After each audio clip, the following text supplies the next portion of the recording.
For me, peace was always the peace we were talking about here at the court, but now I have learned that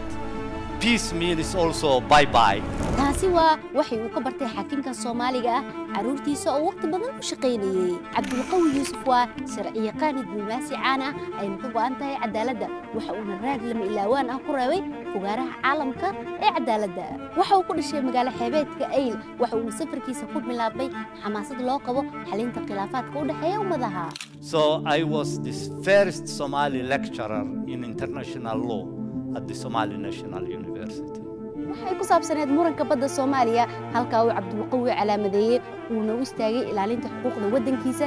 iyo in cadaaladda ay ka adkaato wax kasta oo khilaafaad ah ma ahan oo kaliya wiil Soomaaliyeed waa ilaaliyaha cadaaladda sidoo kale waa iftiin rajo ah jiilas soo socda socdaalkiisa waxa uu ka bilaabmay Ayl balse saameyntiisu waxay ku fogaatay caalamka.